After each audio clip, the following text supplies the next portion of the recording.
Leader मान लिया यार।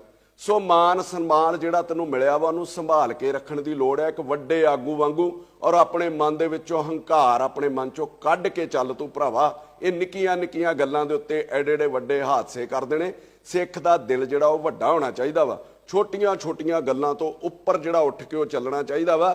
ये मन के चलो कि सोशल मीडिया के उत्ते वखरा वखरा क्राउड चलदा वा। जिहदे अनुसार नहीं बोलोगे वो तुहानूं थल्ले गालां कढणियां शुरू कर देणगे। वो नहीं वेखणगे तुहाडी मां अगे वेंदी, वो नहीं वेखणगे तुहाडी भैण वेंदी है। उन्हां दा इस चीज़ नाल कोई लेना देना नहीं हुंदा। उन्हां नूं तां इह लगदा भी जो बोलना साडे अनुसार ही बोलिया जावे। और दूजी चीज़ ये भी तुहानूं मन्नना पऊगा कि जे तुहानूं अपनी गल रखण दा अधिकार है, तुसीं बार बार डेमोक्रेसी दा हवाला दिंदे हो, फिर अपनी गल रखण दा सारिआं नूं अधिकार है, पर सभ्यक तौर दे उत्ते कि चंगी भाषा दे विच। दूजी चीज़ मैं तुहानूं कहना चाहुंदा अमृतपाल कि मैं तेरे जिड्डा लीडर तो नहीं मानदा भरावा अपने आप नूं। परचे मेरे ते भी होए 7-8, कुछ झूठे भी होणगे, कुछ सच्चे भी होणगे, पर मैं अपने निजी फायदे लई ना तो कदी लोकां नूं वरतिया ते ना कदी धर्म दा सहारा लिया। हाँ, मैं मंदिर भी गया परचियां लई, मैं गुरुद्वारे भी गया, मैं मसीते भी जांदा रहा और बहुत दूर दूर तक मैं हवन भी करा के आउंदा रहा वां। आप चल के गया गुरु महाराज दे दर दे उत्ते, ना कि रब नूं नाल चुक के तुरिया फिरदा रहा। फिर रब ने मैनूं कढिया भी उन्हां परचियां दे विचों, उन्हां मुसीबतां दे विचों। दूजी चीज़, एक पासे तुसीं कह रहे हो कि परचा साडे उत्ते गलत होया और दूजे पासे तुहाडे च हंकार किन्ना बोलदा, जिहदे तुसीं आप ही मान रहे हो।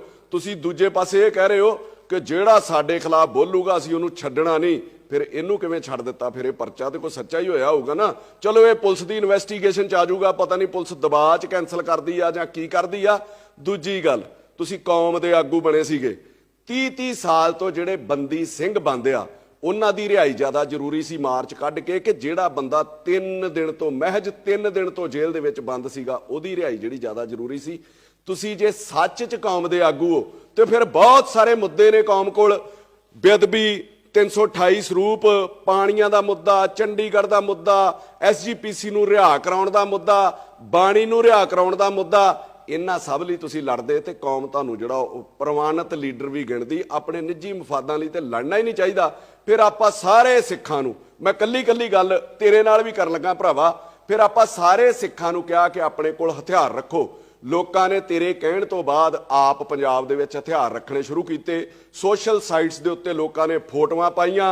तेरे हथियार रखण ते लहराउण करके सरकार ने एक नवां कानून बना दिता भी हथियार लहराउण दे उत्ते परचा दिता जाऊगा। और उस नवें कानून दे तहत 300-400 बंदे दे उत्ते परचा दर्ज किया गया, जिस च बच्चे भी नहीं बख्शे ते जनानियां भी नहीं बख्शियां। उन्हां दे परचे रद्द कराउण लई जिहड़े तेरे करके होए सीगे, आपां उन्हां लई ते कोई रोस मुजाहरा नहीं कीता। वो जिहड़े तेरे मगर लग के अज परचियां चुलझे फिरदे ने। उह तों अगे आ जाओ संदीप सन्नी, जिन्हें तेरे भाषणां तो प्रेरित हो के जिस च कहना सी सोध दिओ, फड़ लो, वेखना नहीं, उत्थे वेट थोड़ी करनी आ, उन्हें ने सूरी नूं मारिया। उस संदीप सन्नी दी भी उस दौरान अपनी दुकान साड़ी गई और बड़ी दुनिया ने डिमांड की कि जे उन्हें मारिया तो उहदे उत्ते परचा हो गया।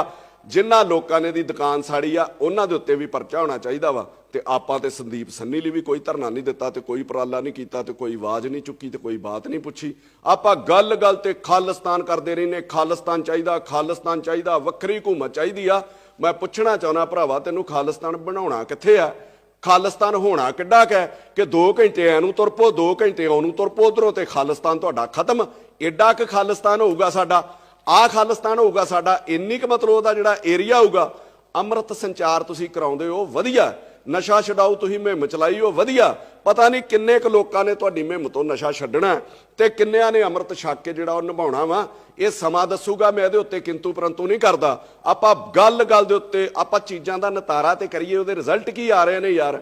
आपां अमित शाह नूं, मोदी नूं गालां कढी जाने आ सिर्फ ये साबित करन लई कि मैं एजेंसियां दा ते केंद्र दा बंदा नहीं हैगा। मैं तैनूं ये कहना चाहुंदा भी इन्हां गालां दा गुस्सा वो पंजाब दे उत्ते कढदे ने। दूजी चीज़, मैं नहीं तैनूं कहंदा कि तूं एजेंसियां दा बंदा वा, पर मैं तैनूं एक गल जरूर कहनी चाहुंदा, इन्नी क मेरी उम्र ते इन्ना क मेरा तजर्बा हो गया वा कि एजेंसियां जिन्हों वरतना हुंदा ना कदी उहदे नाल मीटिंगां नहीं करदियां, बल्कि वो माहौल ही इहो जिहा क्रिएट करदियां और माइंड ही बंदे दा इहो जिहा सैट करदियां वा। बंदे नूं पता ही नहीं लगदा भी वो कदों एजेंसियां को वरतिया गया वा, कदों वो एजेंसियां दे हत्थां दे विच खेड़ गया वा। मैं तैनूं अलर्ट करदा कि 2024 चोणां तक तेनों एजेंसियां ने पीक दे उत्ते चढ़ाउणा, टीसी दे उत्ते खड़नगे ਔਰ ਚੋਣਾਂ ਤੋਂ ਪਹਿਲਾਂ ਤੇਰੇ ਤੇ ਕਾਰਵਾਈ ਕਰਕੇ ਨਾ, ਜਿੱਦਾਂ ਉਹਨਾਂ ਪੁਲਵਾਮਾ ਵਾਲਾ ਕਾਂਡ ਹੋਇਆ ਸੀਗਾ ਉਹਦੇ ਸਿਰ ਤੇ ਦੇਸ਼ ਜਿੱਤ ਲਿਆ ਸੀਗਾ, ਇਸੇ ਤਰੀਕੇ ਉਹ ਪੂਰਾ ਦੇਸ਼ ਜਿੱਤਣਗੇ। ਅੰਮ੍ਰਿਤਪਾਲ ਖੁਦ ਸੋਚ, ਜਾਂ ਰੱਬ ਤੈਨੂੰ ਕਿਤੇ ਸਮੱਤ ਬਖਸ਼ੇ, ਜਿਸ ਦਿਨ 2 ਦਿਨ ਦਾ ਸਮਿਟ ਇਨਵੈਸਟਮੈਂਟ ਸੀਗਾ ਪੰਜਾਬ ਦੇ ਵਿੱਚ, ਉਹ 2 ਦਿਨ ਦੁਨੀਆ ਦੇ ਵੱਡੇ ਵਪਾਰੀ ਭਾਰਤ ਦੇ ਵਿੱਚੋਂ ਇੱਥੇ ਆਏ ਸੀਗੇ ਜਿਨ੍ਹਾਂ ਨੇ ਪੰਜਾਬ 'ਚ ਇਨਵੈਸਟ ਕਰਨ ਦਾ ਸੋਚਣਾ ਸੀਗਾ। ਕੱਲੀ ਤੇਰੀ ਘਟਨਾ ਨਹੀਂ ਹੋਈ ਉਸ ਦਿਨ 2 ਘਟਨਾਵਾਂ ਹੋਈਆਂ ਪੰਜਾਬ ਦੇ ਵਿੱਚ, ਜਦੋਂ ਸਾਰੇ ਵਪਾਰੀ ਪੰਜਾਬ ਦੇ ਵਿੱਚ ਸੀਗਾ।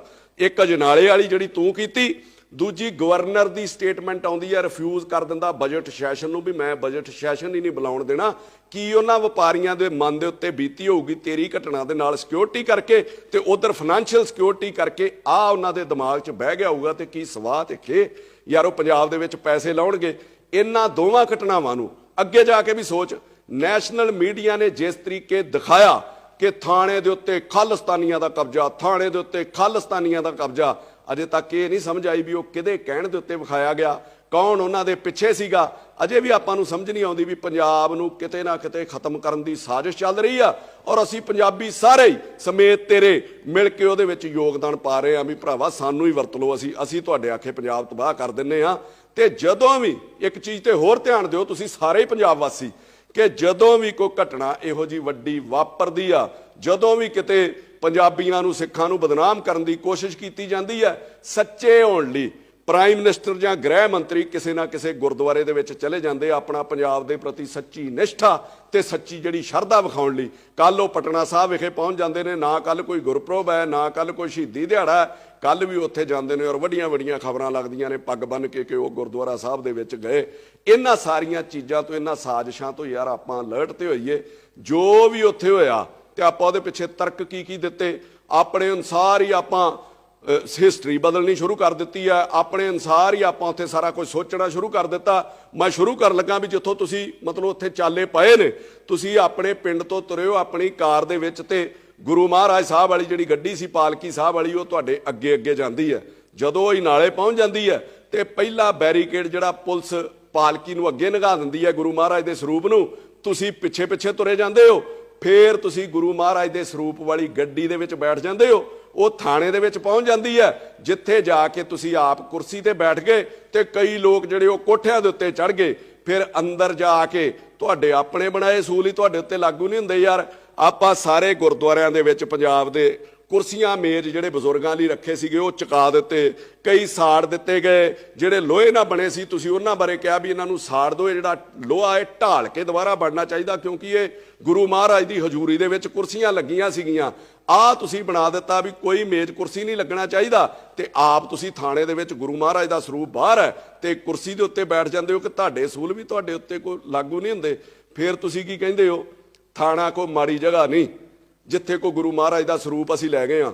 ਮੈਂ ਤੁਹਾਨੂੰ ਕਹਿਣਾ ਚਾਹੁੰਦਾ ਕਿ ਥਾਣਾ ਕੋਈ ਮਾੜੀ ਜਗ੍ਹਾ ਨਹੀਂ। ਜਦੋਂ ਥਾਣਿਆਂ 'ਚ ਵੀ ਪਾਠ ਕਰਾਉਂਦੇ ਨੇ ਤੇ ਬੜੀ ਸਾਫ਼ ਸਫਾਈ ਕੀਤੀ ਜਾਂਦੀ ਹੈ, ਕਿਉਂਕਿ ਥਾਣਿਆਂ ਦੇ ਵਿੱਚ ਲਾਹਨ ਫੜੀ ਹੁੰਦੀ ਹੈ, ਥਾਣਿਆਂ ਦੇ ਵਿੱਚ ਭੁੱਕੀ ਫੜੀ ਹੁੰਦੀ ਹੈ, ਥਾਣਿਆਂ ਦੇ ਵਿੱਚ ਫੀਮ ਪਈ ਹੁੰਦੀ ਹੈ, ਥਾਣੇ 'ਚ ਜਿਨ੍ਹਾਂ ਲੋਕਾਂ ਦੇ ਕਤਲ ਹੋ ਜਾਂਦੇ ਨੇ ਉਹਨਾਂ ਦੇ ਵਿਸਰੇ ਪਏ ਹੁੰਦੇ ਜਿਹਦੇ ਵਿੱਚ ਟੱਟੀ ਪਿਸ਼ਾਬ ਤੱਕ ਲਹੂ ਉਹਨਾਂ ਦਾ ਹੁੰਦਾ ਵਾ। ਇੱਥੋਂ ਤੱਕ ਉਹ ਚੀਜ਼ਾਂ ਸਾਰੀਆਂ ਹੀ ਉੱਥੇ ਪਈਆਂ ਸੀਗੀਆਂ, ਕਿਸੇ ਨੇ ਪਾਸੇ ਕਰਨ ਦੀ ਕੋਸ਼ਿਸ਼ ਕੀਤੀ। ਦੂਜੇ ਪਾਸੇ ਆ ਜਾਓ, ਪੁਲਿਸ ਵਾਲਾ ਜੇ ਗੁਰਦੁਆਰੇ ਦੇ ਵਿੱਚ ਜੁੱਤੀ ਤੇ ਦੂਰ ਬੈਲਟ ਲਾ ਕੇ ਵੀ ਚਲੇ ਜਾਵੇ ਤੇ ਆਪਾਂ ਰੌਲਾ ਪਾ ਦਿੰਦੇ ਵੀ ਬੇਅਦਬੀ ਹੋ ਗਈ ਤੇ ਆਪਾਂ ਗੁਰਦੁਆਰਾ ਸਾਹਿਬ ਹੀ ਚੁੱਕ ਕੇ ਥਾਣੇ ਦੇ ਵਿੱਚ ਲੈ ਗਏ ਆ। ਕੀ ਤੁਸੀਂ ਇਹ ਬਿਲਕੁਲ ਮਤਲਬ ਠੀਕ ਕੀਤਾ? ਫਿਰ ਤੁਸੀਂ ਆਪਣੀ ਗਲਤੀ ਨੂੰ ਲੁਕਾਉਣ ਲਈ ਤਰਕ ਆਪਣੀ ਮਰਜ਼ੀ ਦੇ ਅਨੁਸਾਰ ਦੇ ਰਹੇ ਹੋ ਕਿ ਰਾਜੇ ਮਹਾਰਾਜੇ ਵੀ, ਫੌਜਾਂ ਵੀ ਜੰਗ ਦੇ ਅੱਗੇ ਜਿਹੜੇ ਉਹ ਗੁਰੂ ਮਹਾਰਾਜ ਦੇ ਸਰੂਪ ਲੈ ਕੇ ਜਾਂਦੀਆਂ ਸੀਗੀਆਂ। ਅੰਮ੍ਰਿਤਪਾਲ ਜੀ, ਰਾਜੇ ਮਹਾਰਾਜੇ ਜਿਹੜੇ ਗੁਰੂ ਮਹਾਰਾਜ ਦਾ ਸਰੂਪ ਖੜਦੇ ਸੀਗੇ ਫੌਜੀ ਜੰਗਾਂ ਦੇ ਵਿੱਚ, ਉਹ ਮਹਾਰਾਜ ਦਾ ਓਟ ਆਸਰਾ ਲੈਣ ਲਈ ਖੜਦੇ ਸੀ ਤੇ ਇੱਕ ਜਗ੍ਹਾ ਤੇ ਸੁਸ਼ੋਭਿਤ ਕੀਤਾ ਜਾਂਦਾ ਸੀਗਾ, ਨਾ ਕਿ ਗੁਰੂ ਮਹਾਰਾਜ ਦਾ ਸਰੂਪ ਜਿਹੜਾ ਬਾਰਡਰ ਵਾਲੀ ਤਾਰ ਦੇ ਕੰਢੇ ਲਈ ਫਿਰਦੇ ਸੀ ਜਿੱਥੇ ਗੋਲੀਆਂ ਚੱਲਦੀਆਂ ਸੀਗੀਆਂ, ਜਾਂ ਕੋਈ ਤੋਪ ਦੇ ਅੱਗੇ ਰੱਖ ਦਿੰਦੇ ਸੀ ਕਿ ਜਿੱਥੇ ਤੋਪਾਂ ਡਿੱਗਣੀਆਂ ਤੇ ਗੋਲੀਆਂ ਆਉਣੀਆਂ ਸੀਗੀਆਂ। ਉਹ ਇੱਕ ਜਗ੍ਹਾ ਤੇ ਸੁਸ਼ੋਭਿਤ ਕਰਕੇ ਉੱਥੇ ਮੱਥਾ ਟੇਕ ਕੇ ਓਟ ਆਸਰਾ ਲੈ ਕੇ ਤੇ ਉਹ ਫਿਰ ਜਾਂਦੇ ਸੀਗੇ। ਫਿਰ ਆਪਾਂ ਤਰੱਕੀ ਦਿੰਨੇ ਆ ਸੰਤਾਂ ਮਹਾਂਪੁਰਸ਼ਾਂ ਦੇ ਨਾਂ ਦਾ ਕਿ ਸੰਤ ਕਰਤਾਰ ਸਿੰਘ ਭਿੰਡਰਾਲਿਆਂ ਨੇ 37 ਨਗਰ ਕੀਰਤਨ ਐਮਰਜੈਂਸੀ 'ਚ ਕੱਢੇ। ਮੈਂ ਤੁਹਾਨੂੰ ਪੁੱਛਣਾ ਚਾਹੁੰਦਾ ਕਿ ਇਹ ਨਗਰ ਕੀਰਤਨ ਸੀਗਾ? ਉਹਨਾਂ ਨੇ ਜੇ ਨਗਰ ਕੀਰਤਨ ਕੱਢੇ ਹੋਣਗੇ ਤੇ ਕੋਈ ਬੰਦੇ ਛਡਾਉਣ ਲਈ ਨਹੀਂ ਕੱਢੇ, ਕੋਈ ਪਰਚੇ ਰੱਦ ਕਰਾਉਣ ਲਈ ਨਗਰ ਕੀਰਤਨ ਨਹੀਂ ਕੱਢੇ ਗਏ, ਕੋਈ ਨਿੱਜੀ ਮਫਾਦਾਂ ਲਈ ਨਗਰ ਕੀਰਤਨ ਨਹੀਂ ਕੱਢੇ ਗਏ। ਫਿਰ ਆਪਾਂ ਹਵਾਲਾ ਦਿੰਨੇ ਆ ਕਿਸਾਨ ਅੰਦੋਲਨ ਦੇ ਵਿੱਚ ਗੁਰੂ ਮਹਾਰਾਜ ਦਾ ਸਰੂਪ ਜਿਹੜਾ ਉੱਥੇ ਰੱਖਿਆ ਗਿਆ ਸੀਗਾ। ਮੈਂ ਤੁਹਾਨੂੰ ਦੱਸ ਦੇਣਾ, ਮੇਰਾ ਖਿਆਲ ਉਦੋਂ ਤੇ ਤੁਸੀਂ ਦੁਬਈਓਂ ਵੀ ਨਹੀਂ ਸੀ ਆਏ। ਜਦੋਂ ਕਿਸਾਨ ਅੰਦੋਲਨ ਤੁਰਿਆ ਪੰਜਾਬ ਦੇ ਵਿੱਚੋਂ ਗਿਆ, ਪੰਜਾਬ ਭਰ ਕੇ ਲੋਕ ਉਹਦੇ ਵਿੱਚ ਗਏ ਆ। ਜਦੋਂ ਬੈਰੀਕੇਡ ਤੋੜਦੇ ਗਏ ਉਦੋਂ ਗੁਰੂ ਮਹਾਰਾਜ ਦਾ ਸਰੂਪ ਨਹੀਂ ਲੈ ਕੇ ਗਏ। ਜਦੋਂ ਉੱਥੇ ਬਹੁ ਗਿਣਤੀ ਵਿੱਚ ਪਹੁੰਚ ਗਏ ਆ, ਜਦੋਂ ਉੱਥੇ ਉਹਨਾਂ ਨੂੰ ਪਤਾ ਸੀਗਾ ਕਿ ਲੰਮਾ ਸਮਾਂ ਇੱਥੇ ਰਹਿਣਾ ਵਾ, ਤੇ ਫਿਰ ਗੁਰੂ ਮਹਾਰਾਜ ਦਾ ਜਿਹੜਾ ਸਰੂਪ ਆ ਉੱਥੇ ਸੁਸ਼ੋਭਿਤ ਕੀਤਾ ਗਿਆ। ਤੇ ਜਿਹੜੇ ਸਿੱਖ ਸੀਗੇ, ਜਿਹੜੇ ਗੁਰੂ ਨੂੰ ਮੰਨਣ ਵਾਲੇ ਲੋਕ, ਸਾਰੇ ਗੁਰੂ ਨੂੰ ਮੰਨਣ ਵਾਲੇ ਸੀ, ਕਈਆਂ ਦੀ ਰੋਜ਼ ਦੀ ਸ਼ਰਧਾ ਹੁੰਦੀ ਆ, ਉਹਨਾਂ ਕਰਕੇ ਉਹ ਰੋਜ਼ ਉੱਥੇ ਉਹ ਮੱਥਾ ਟੇਕਦੇ ਸੀਗੇ ਤੇ ਗੁਰੂ ਮਹਾਰਾਜ ਦਾ ਓਟ ਆਸਰਾ ਲੈ ਕੇ ਚੱਲਦੇ ਸੀਗੇ ਔਰ ਮੋਰਚਾ ਵੀ ਫਤਿਹ ਕਰਕੇ ਆਏ। ਅੱਗੇ ਆਓ, ਤੁਸੀਂ ਜੀਰਾ ਫੈਕਟਰੀ ਦਾ ਹਵਾਲਾ ਦਿੱਤਾ ਕਿ ਜੀਰਾ ਫੈਕਟਰੀ ਦੇ ਵਿੱਚ ਪਹਿਲੇ ਦਿਨ ਹੀ ਗੁਰੂ ਮਹਾਰਾਜ ਦਾ ਸਰੂਪ ਅੱਗੇ ਲਾ ਲਿਆ ਗਿਆ ਸੀਗਾ। 3-4 ਵਾਰੀ ਡਾਂਗਾ ਖਾਧੀਆਂ ਲੋਕਾਂ ਨੇ ਉੱਥੇ। ਉਸ ਤੋਂ ਬਾਅਦ ਜਦੋਂ ਪੱਕਾ ਮੋਰਚਾ ਲੱਗਾ, ਫਿਰ ਜੀਰੇ ਦੇ ਵਿੱਚ ਗੁਰੂ ਮਹਾਰਾਜ ਦਾ ਜਿਹੜਾ ਸਰੂਪ ਉਹ ਸੁਸ਼ੋਭਿਤ ਕੀਤਾ ਗਿਆ। ਇਹਨਾਂ ਚੀਜ਼ਾਂ ਦੇ ਨਾਲ ਤੁਲਨਾ ਨਾ ਕਰੋ ਤੇ ਨਾ ਹੀ ਝੂਠੇ ਜਿਹੜੇ ਉਹ ਤਰਕ ਦਿਓ। ਹਾਂ, ਜੇ ਤੁਹਾਡੇ ਕੋਲੋਂ ਗਲਤੀ ਹੋਈ ਆ, ਵੱਡਿਆਂ ਵੱਡਿਆਂ ਕੋਲ ਹੁੰਦੀ ਆ, ਸਾਡੇ ਕੋਲੋਂ ਵੀ ਹੁੰਦੀ, ਅਸੀਂ ਤੇ ਛੋਟੇ ਜਿਹੇ ਆ, ਔਰ ਗਲਤੀ ਨੂੰ ਮੰਨ ਲੈਣਾ ਚਾਹੀਦਾ ਔਰ ਸੰਗਤ ਤੁਹਾਨੂੰ ਪ੍ਰਵਾਨ ਵੀ ਕਰੂਗੀ। ਜੇ ਤੁਸੀਂ ਗੁਰੂ ਮਹਾਰਾਜ ਦਾ ਓਟ ਆਸਰਾ ਲੈਣ ਦੀ ਗੱਲ ਕਰਦੇ ਹੋ, ਤੁਸੀਂ ਗੁਰੂ ਮਹਾਰਾਜ ਦਾ ਓਟ ਆਸਰਾ ਹੀ ਲੈਣਾ ਸੀਗਾ ਤੇ ਫਿਰ ਗੁਰਦੁਆਰਾ ਸਾਹਿਬ ਤੇ ਅਜਨਾਲੇ ਵੀ ਹੈਗਾ ਸੀਗਾ, ਉੱਥੇ ਹੀ ਅਰਦਾਸ ਜਿਹੜੀ ਬੇਨਤੀ ਕਰ ਲੈਂਦੇ। ਟਕਸਾਲ ਦੇ ਵਿੱਚ ਵੀ ਗੁਰੂ ਮਹਾਰਾਜ ਦਾ ਸਰੂਪ ਸੀਗਾ, ਉੱਥੇ ਤੁਸੀਂ ਆਪਣੀ ਅਰਦਾਸ ਬੇਨਤੀ ਕਰ ਲੈਂਦੇ। ਕਿ ਉੱਥੇ ਗੁਰੂ ਮਹਾਰਾਜ ਦੇ ਸਰੂਪ ਸੇਮ ਨਹੀਂ ਗੇ, ਜਿਹੜਾ ਮਤਲਬ ਜਿਹੜੇ ਗੁਰੂ ਮਹਾਰਾਜ ਦਾ ਸਰੂਪ ਤੁਹਾਡੇ ਨਾਲ ਪਾਲਕੀ ਦੇ ਵਿੱਚ ਸੀਗਾ, ਉਹਦੇ ਵਿੱਚ ਕੋਈ ਵੱਖਰੀ ਬਾਣੀ ਤੇ ਹੈ ਨਹੀਂ ਕਿ ਆਪਣੇ ਨਾਲ ਨਾਲ ਸਿਰਫ ਇਹੀ ਮਹਾਰਾਜ ਦਾ ਸਰੂਪ ਚੱਲਣਾ ਚਾਹੀਦਾ। ਸਰੂਪ ਤੇ ਇੱਕ ਹੀ ਹੈ ਨਾ ਯਾਰ। ਫਿਰ ਜੇ ਭਰਾਵਾ ਤੂੰ ਸੱਚਾ ਸਿੱਖ ਸੀਗਾ, ਫਿਰ ਤੂੰ ਪੁਲਿਸ ਨੂੰ ਕਹਿੰਦਾ ਕਿ ਯਾਰ ਆਹ ਮੇਰੇ ਨਾਲ ਗੁਰੂ ਮਹਾਰਾਜ ਦਾ ਸਰੂਪ ਹੈ, ਇਹਨੂੰ ਮੈਨੂੰ ਗੁਰਦੁਆਰਾ ਸਾਹਿਬ ਜਾਂ ਟਕਸਾਲ ਦੇ ਵਿੱਚ ਸੁਸ਼ੋਭਿਤ ਕਰ ਆਉਣ ਦਿਓ, ਤੇ ਫਿਰ ਆਪਾਂ ਦੋ ਹੱਥ ਕਰ ਲੈਂਦੇ ਆ, ਫਿਰ ਆਪਾਂ ਲੜ ਲੈਂਦੇ ਆ, ਤੇ ਫਿਰ ਆਪਾਂ ਨੂੰ ਵੀ ਪਤਾ ਹੋਣਾ ਸੀਗਾ ਵੀ ਕੀ ਹਾਲਾਤ ਬਣਨੇ ਸੀਗੇ ਤੇ ਕੀ ਉੱਥੇ ਹਸ਼ਰ ਹੋਣਾ ਸੀਗਾ। ਇਹ ਤਰਕ ਕੋਈ ਚੰਗੇ ਨਹੀਂ। ਕੱਲ ਨੂੰ ਕੋਈ ਗੈਂਗਸਟਰ, ਰੇਪਿਸਟ ਗੁਰੂ ਮਹਾਰਾਜ ਦਾ ਸਰੂਪ ਰੱਖ ਕੇ ਗੱਡੀ ਦੇ ਵਿੱਚ ਉਹ ਸੂਬਾ ਛੱਡਣ ਦੀ ਤਿਆਰੀ ਕਰ ਲੂਗਾ, ਪੁਲਿਸ ਨੂੰ ਪਤਾ ਹੋਊਗਾ ਤੇ ਪੁਲਿਸ ਨੂੰ ਹੱਥ ਵੀ ਨਹੀਂ ਪਾ ਸਕਦੀ। ਇਹੋ ਜਿਹਾ ਤਰੀਕਾ ਤੁਸੀਂ ਲੋਕਾਂ ਨੂੰ ਕੀ ਸੇਧ ਦੇ ਰਹੇ ਹੋ ਯਾਰ।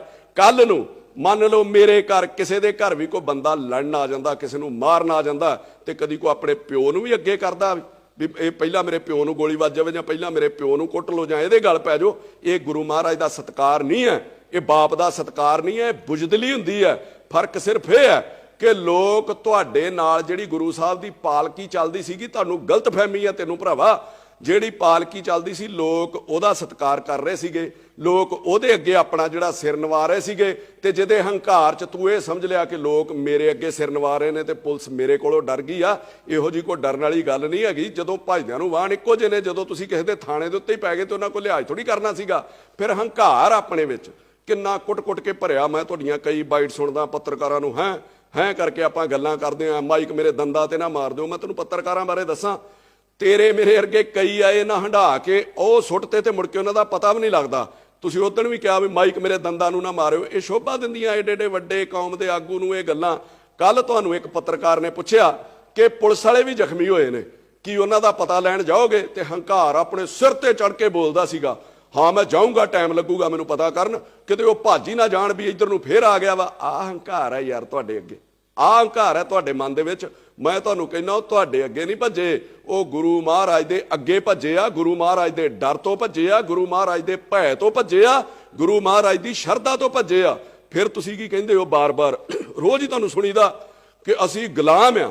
ਇਹ ਕਿਹੜੀ ਗੁਲਾਮੀ ਹੈ ਯਾਰ? ਇੱਕ ਐਸਪੀ ਦਾ ਸਿਰ ਪਾੜ ਦਿਓ, ਪੁਲਿਸ ਵਾਲਿਆਂ ਦੀਆਂ ਪੱਗਾਂ ਲਾਹ ਦਿੱਤੀਆਂ, ਉਹਨਾਂ ਨੂੰ ਕਿਰਪਾਨਾਂ ਲੈ ਕੇ ਪੈ ਗਏ, ਥਾਣੇ ਦੇ ਉੱਤੇ ਕਬਜ਼ਾ ਕਰ ਲਿਆ। ਐਸਐਸਪੀ ਨਾਲ ਤੁਸੀਂ ਮੀਟਿੰਗ ਕਰ ਰਹੇ ਹੋ ਤੇ ਉਹਦੇ ਸਿਰ ਦੇ ਉੱਤੇ ਹਥਿਆਰਾਂ ਦੀ ਛਾਂ ਕਰਕੇ ਬੈਠੇ ਹੋ। ਇਹ ਕਿਹੋ ਜਿਹੀ ਗੁਲਾਮੀ ਹੈ ਯਾਰ? ਮੈਨੂੰ ਤੇ ਸਮਝ ਨਹੀਂ ਆਈ ਵੀ ਹੋਰ ਵੀ ਕਿਸੇ ਮੁਲਕ ਦੇ ਵਿੱਚ ਇਸ ਤਰ੍ਹਾਂ ਹੁੰਦਾ ਵਾ। ਤੇ ਮੈਨੂੰ ਹੈਰਾਨੀ ਪੁਲਿਸ ਤੇ ਵੀ ਆਉਂਦੀ ਹੈ ਤੇ ਨਮੋਸ਼ੀ ਵੀ ਆਉਂਦੀ ਹੈ ਕਿ ਪੰਜਾਬ ਦੇ ਵਿੱਚ ਆਮ ਬੰਦੇ ਦੀ ਜਾਂ ਗਰੀਬ ਦੀ ਫੇਸਬੁੱਕ ਦੇ ਉੱਤੇ ਕਿਤੇ ਨਕਲੀ ਹਥਿਆਰ ਨਾਲ ਵੀ ਫੋਟੋ ਆ ਜਾਂਦੀ ਸੀ ਤੇ ਉਹਦੇ ਉੱਤੇ ਝੱਟ ਜਿਹੜਾ ਉਹ ਪਰਚਾ ਦਰਜ ਕੀਤਾ ਜਾਂਦਾ ਸੀਗਾ। ਇੱਥੇ ਐਸਐਸਪੀ ਦੇ ਸਿਰ ਦੇ ਉੱਤੇ ਬੰਦੂਕਾਂ ਲਹਿਰਾਈਆਂ ਜਾ ਰਹੀਆਂ, ਐਸਐਸਪੀ ਦੇ ਸਿਰ ਦੇ ਉੱਤੇ ਬੰਦੂਕਾਂ ਦੀ ਛਾਂ ਕੀਤੀ ਆ ਤੇ ਕੋਈ ਪਰਚਾ ਹੀ ਨਹੀਂ ਦਿੱਤਾ, ਤੇ ਸਗੋਂ ਪਹਿਲੇ ਪਰਚੇ ਵੀ ਰੱਦ ਕਰਨ ਦੀਆਂ ਉੱਥੇ ਪ੍ਰੈਸ ਦੇ ਵਿੱਚ ਅਨਾਉਂਸਮੈਂਟ ਕੀਤੀਆਂ ਜਾ ਰਹੀਆਂ ਵਾ। ਇਹ ਧਮਕੀਆਂ ਉੱਤੋਂ ਧਮਕੀਆਂ ਲਾਈਆਂ ਜਾ ਰਹੀਆਂ ਕਿ ਜਿਨ੍ਹਾਂ ਨੇ ਸੱਟਾਂ ਲਾਈਆਂ ਜਾਂ ਜਿਨ੍ਹਾਂ ਨੂੰ ਲੱਗੀਆਂ, ਜੇ ਸਾਡੇ ਉੱਤੇ ਦੁਬਾਰਾ ਪਰਚਾ ਦਰਜ ਕਰਕੇ ਵਿਖਾਇਓ, ਅਸੀਂ ਦੁਬਾਰਾ ਇਹੋ ਜਿਹਾ ਕੰਮ ਕਰਾਂਗੇ। ਇਹ ਕਿਹੋ ਜਿਹੀ ਗੁਲਾਮੀ ਆ ਅੰਮ੍ਰਿਤਪਾਲ ਸਿੰਘ? ਇਹਨੂੰ ਗੁਲਾਮੀ ਕਹਿੰਦੇ ਆ ਯਾਰ। ਸੋ ਮੇਰੀ ਤੈਨੂੰ ਬੇਨਤੀ ਹੈ ਕਿ ਪ੍ਰਮਾਤਮਾ ਤੈਨੂੰ ਅਕਲ ਵੀ ਦੇਵੇ, ਤੂੰ ਵੀ ਥੋੜਾ ਜਿਹਾ ਅਕਲ ਤੋਂ ਕੰਮ ਲੈ ਔਰ ਪੰਜਾਬ ਦੇ ਹੋਰ ਮੁੱਦਿਆਂ ਲਈ ਬੜੇ ਧਰਨੇ ਲਾਉਣ ਦੀ ਲੋੜ ਹੈ। ਪੰਜਾਬ ਦੇ ਵਿੱਚ ਕੁਝ ਨਹੀਂ ਹੈਗਾ, ਇਹਦਾ ਲੱਕ ਟੁੱਟਾ ਪਿਆ ਵਾ। ਪੰਜਾਬ 'ਚ ਬਹੁਤ ਸਾਰੇ ਮੁੱਦੇ ਇਹੋ ਜਿਹੇ ਨੇ, ਹੋਰ ਬਹੁਤ ਸਾਰੇ ਲੋਕਾਂ ਦੇ ਉੱਤੇ ਜਾਲੀ ਪਰਚੇ ਦਿੱਤੇ ਜਾਂਦੇ ਨੇ ਅਮੀਰਾਂ ਵੱਲੋਂ, ਸਰਕਾਰਾਂ ਵੱਲੋਂ। ਆਪਾਂ ਉਹਨਾਂ ਦੀ ਲੜਾਈ ਜਿਹੜੀ ਲੜਨ ਦੀ ਕੋਸ਼ਿਸ਼ ਕਰਨੀ ਚਾਹੀਦੀ ਸੀਗੀ। ਸੋ ਆਪਣੇ ਆਪ ਕੋਈ ਹੌਸਲੇ ਤੋਂ ਕੰਮ ਲਓ। ਜੇ ਲੋਕਾਂ ਨੇ ਤੁਹਾਨੂੰ ਸ਼ੋਭਾ ਦਿੱਤੀ, ਏਡੀ ਛੋਟੀ ਉਮਰ ਦੇ ਵਿੱਚ ਤੁਹਾਨੂੰ ਆਗੂ ਮੰਨਿਆ, ਤੇ ਫਿਰ ਕੌਮ ਦੇ ਤੇ ਪੰਜਾਬ ਦੇ ਭਲੇ ਲਈ ਆਪਾਂ ਕੰਮ ਕਰੀਏ। ਜੇ ਦੂਜੀ ਚੀਜ਼, ਮੈਂ ਸਰਕਾਰ ਨੂੰ ਤੇ ਪੁਲਿਸ ਨੂੰ ਵੀ ਇਹ ਸਲਾਹ ਦੇਣਾ ਚਾਹੁੰਦਾ ਕਿ ਇਸ ਘਟਨਾਕ੍ਰਮ ਦੇ ਵਿੱਚ ਪੁਲਿਸ ਨੇ ਜੋ ਭੂਮਿਕਾ ਨਿਭਾਈ ਆ ਉਹ ਬਹੁਤ ਵਧੀਆ ਸੀਗੀ। ਡੀਜੀ ਨੇ ਵਧੀਆ ਜਿਹੜਾ ਗਾਈਡ ਕੀਤਾ ਆਪਣੀ ਫੋਰਸ ਨੂੰ, ਪਰ ਇਹਦੇ ਨਾਲ ਜੋ ਸੂਬੇ ਦਾ ਨੁਕਸਾਨ ਹੋਇਆ, ਅਮਨ ਸ਼ਾਂਤੀ ਦਾ, ਇਨਵੈਸਟਮੈਂਟ ਦਾ, ਉਹਨੂੰ ਪੂਰਾ ਕਰਨ ਦੀ ਜ਼ਿੰਮੇਵਾਰੀ ਵੀ ਡੀਜੀ ਦੀ ਤੇ ਪੰਜਾਬ ਸਰਕਾਰ ਦੀ ਬਣਦੀ, ਉਹਦਾ ਫਰਜ਼ ਬਣਦਾ। ਨਹੀਂ ਤੇ ਕੱਲ ਨੂੰ ਇੱਥੇ ਕਿਸੇ ਨੇ ਕੋਈ ਇਨਵੈਸਟ ਨਹੀਂ ਕਰਨਾ। ਇਹ ਨਾ ਹੋਵੇ ਕਿ ਕੱਲ ਤੋਂ ਜੇ ਕਿਸੇ ਨੇ ਕੋਈ ਪਰਚਾ ਦਰਜ ਕਰਾਉਣਾ, ਪੰਜਾਬ ਦੇ ਹਾਲਾਤ ਇਹੋ ਜਿਹੇ ਬਣ ਜਾਣਗੇ, ਜੇ ਕਿਸੇ ਤੇ ਪਰਚਾ ਜਾਲੀ ਦਰਜ ਹੋ ਗਿਆ ਤੇ ਉਹ ਆਪਣੀਆਂ ਇਨਕੁਆਇਰੀਆਂ ਲਾਉਣ ਲਈ ਅੰਮ੍ਰਿਤਪਾਲ ਕੋ ਜਾਇਆ ਕਰਨਗੇ। ਉਹ ਅਫਸਰਾਂ ਨੂੰ ਫੋਨ ਕਰਿਆ ਕਰੂਗਾ ਵੀ ਇਹਨੂੰ ਕੱਢ ਦਿਓ ਤੇ ਇਹਨੂੰ ਪਾ ਦਿਓ। ਤੇ ਜੇ ਕਿਸੇ ਨੇ ਪੰਜਾਬ ਦੇ ਵਿੱਚ ਕੋਈ ਯੂਨਿਟ ਵੀ ਲਾਉਣਾ, ਕੋਈ ਇਨਵੈਸਟ ਵੀ ਕਰਨਾ, ਤੇ ਉਹ ਤੁਹਾਡੇ ਨਾਲੋਂ ਪਹਿਲਾਂ ਉਹਨੂੰ ਅੰਮ੍ਰਿਤਪਾਲ ਕੋਲੋਂ ਐਨਓਸੀ ਜਿਹੜੀ ਲੈਣੀ ਪਿਆ ਕਰੂਗੀ। ਇਹੋ ਜਿਹਾ ਮਾਹੌਲ ਸੂਬੇ ਦੇ ਵਿੱਚ ਨਾ ਕ੍ਰੀਏਟ ਕੀਤਾ ਜਾਵੇ। ਜੋ ਘਾਟਾ ਸੂਬੇ ਨੂੰ ਪਿਆ, ਜੋ ਡਰ ਵਪਾਰੀਆਂ ਦੇ ਮਨ ਤੇ ਜਾਂ ਆਮ ਲੋਕਾਂ ਦੇ ਮਨ ਤੇ ਉੱਤੇ ਫੈਲਿਆ ਜਾਂ ਛਾਇਆ, ਉਹਨੂੰ ਦੂਰ ਕਰਨਾ ਵੀ ਸਰਕਾਰ ਦਾ ਫਰਜ਼ ਹੈ। ਇਹਦੇ ਨਾਲ ਮੈਂ ਉਹਨਾਂ ਲੋਕਾਂ ਨੂੰ ਵੀ ਕਹਿਣਾ ਚਾਹੁੰਦਾ ਜਿਨ੍ਹਾਂ ਨੇ ਡੀਜੀ ਦੇ ਉੱਤੇ ਸਵਾਲ ਚੁੱਕੇ ਨੇ, ਜਿਹੜਾ ਗੌਰਵ ਯਾਦਵ ਦੇ ਉੱਤੇ, ਕਿ ਜਿਹਦੇ ਵਿੱਚ ਉਹ ਕਹਿੰਦੇ ਨੇ ਕਿ ਜੇ ਡੀਜੀ ਦੀਆਂ ਲੱਤਾਂ ਭਾਰ ਨਹੀਂ ਚੱਲਦੀਆਂ। ਬਿਕਰਮ ਮਜੀਠੀਆ ਕਹਿ ਰਹੇ ਸੀ। ਮੈਂ ਮਜੀਠੀਆ ਸਾਹਿਬ ਤੁਹਾਨੂੰ ਵੀ ਇੱਕ ਬੇਨਤੀ ਕਰਦਾ ਕਿ ਪਿਛਲੇ ਦਿਨਾਂ ਤੋਂ ਮੈਂ ਤੁਹਾਨੂੰ ਵੀ ਸੁਣ ਰਿਹਾ, ਵਧੀਆ ਬੋਲ ਰਹੇ ਹੋ ਪੰਜਾਬ ਦੇ ਮੁੱਦਿਆਂ ਤੇ, ਪਰ ਕਿਤੇ ਨਾ ਕਿਤੇ ਸਿਆਸਤ ਇਹੋ ਜਿਹੇ ਸੈਂਸਿਟਿਵ ਮੁੱਦਿਆਂ ਦੇ ਉੱਤੇ ਛੱਡ ਦੇਣੀ ਚਾਹੀਦੀ ਆ। ਤੁਸੀਂ ਕਹਿ ਰਹੇ ਹੋ ਕਿ ਜੇ ਡੀਜੀ ਦੀਆਂ ਲੱਤਾਂ ਭਾਰ ਨਹੀਂ ਚੱਲਦੀਆਂ ਤੇ ਸਾਨੂੰ 2 ਮਿੰਟ ਦੇ ਦੇਵੇ, ਅਸੀਂ ਬੰਦੇ ਦਾ ਪੁੱਤ ਬਣਾ ਦੇਾਂਗੇ ਜਿਹਨੇ ਦੇਸ਼ ਦਾ ਮਾਹੌਲ ਖਰਾਬ ਕਰਨਾ ਜਾਂ ਜਿਹੜਾ ਦੇਸ਼ ਦਾ ਮਾਹੌਲ ਖਰਾਬ ਕਰੂਗਾ। ਤੇ ਜੇ ਇੰਨਾ ਹੀ ਦਰਦ ਹੈ ਮਜੀਠੀਆ ਸਾਹਿਬ ਤੁਹਾਡੇ ਅੰਦਰ, ਤੇ ਫਿਰ ਡੀਜੀਪੀ ਤੋਂ ਆਰਡਰ ਲੈਣ ਦੀ ਕੀ ਲੋੜ ਹੈ? ਫਿਰ ਜੇ ਹੈਗਾ ਦਮ ਤੇ ਬੰਦੇ ਦਾ ਪੁੱਤ ਬਣਾ ਦਿਓ।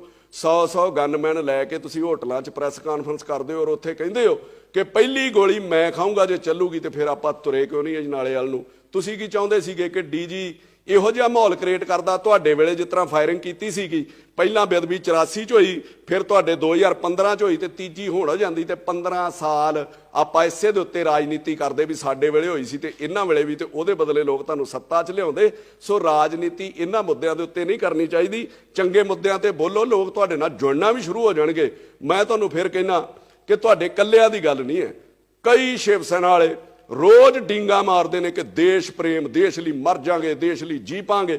40 ਗਨਮੈਨ ਸਰਕਾਰ ਨੇ ਤੁਹਾਨੂੰ ਦਿੱਤੇ ਨੇ, ਕਰੋੜਾਂ ਰੁਪਈਆਂ ਦਾ ਖਰਚਾ ਹੁੰਦਾ। ਫਿਰ ਉਧਰ ਨੂੰ ਤੁਰੇ ਕਿਉਂ ਨਹੀਂ? ਫਿਰ ਹਾਂ ਦਾ ਨਾਰਾ ਕਿਉਂ ਨਹੀਂ ਮਾਰਿਆ ਪੰਜਾਬ ਲਈ? ਸੋ ਇਹੋ ਜਿਹੇ ਮੁੱਦਿਆਂ ਦੇ ਉੱਤੇ ਰਾਜਨੀਤੀ ਨਹੀਂ ਕਰਨੀ ਚਾਹੀਦੀ। ਇਹ ਸੈਂਸਿਟਿਵ ਮੁੱਦੇ ਨੇ ਔਰ ਮੈਂ ਰਹਿ ਨਹੀਂ ਸਕਿਆ ਬਿਮਾਰ ਹੋਣ ਦੇ ਬਾਵਜੂਦ ਵੀ ਮੈਂ ਇਹਦੇ ਤੇ ਬੋਲਣਾ ਜ਼ਰੂਰ ਚਾਹੁੰਦਾ ਸੀਗਾ। ਸੋ ਮੈਂ ਸਾਰਿਆਂ ਨੂੰ ਇਹ ਅਪੀਲ ਕਰਦਾ ਕਿ ਇਹੋ ਜਿਹੇ ਨਾਜ਼ੁਕ ਮੁੱਦਿਆਂ ਦੇ ਉੱਤੇ ਇੱਕ ਦੂਜੇ ਦਾ ਸਾਥ ਜ਼ਰੂਰ ਦੇਣਾ ਚਾਹੀਦਾ। ਅਖੀਰ 'ਚ ਮੈਂ ਇਹ ਕਹਿ ਕੇ ਸਮਾਪਤੀ ਕਰਨ ਲੱਗਾ ਆਪਣੀ ਗੱਲ ਦੀ ਕਿ ਸਾਰਿਆਂ ਨੂੰ ਰੱਬ ਸਮੱਤ ਬਖਸ਼ੇ ਔਰ ਪੰਜਾਬ ਦੇ ਵਿੱਚ ਸ਼ਾਂਤੀ ਜਿਹੜੀ ਉਹ ਬਣੀ ਰਵੇ, ਕਿ ਮੂੰਹ ਆਈ ਬਾਤ ਨਾ ਰਹਿੰਦੀ ਹੈ, ਝੂਠ ਆਖਾਂ ਕੁਝ ਬਚਦਾ ਹੈ, ਸੱਚ ਆਖਾਂ ਭਾਂਬੜ ਮੱਚਦਾ ਹੈ, ਦੋਹਾਂ ਗੱਲਾਂ ਤੋਂ ਜੀ ਜੱਚਦਾ ਹੈ, ਜੱਚ ਜੀਭਾ ਕਹਿੰਦੀ ਹੈ, ਮੂੰਹ ਆਈ ਬਾਤ ਨਾ ਰਹਿੰਦੀ ਹੈ।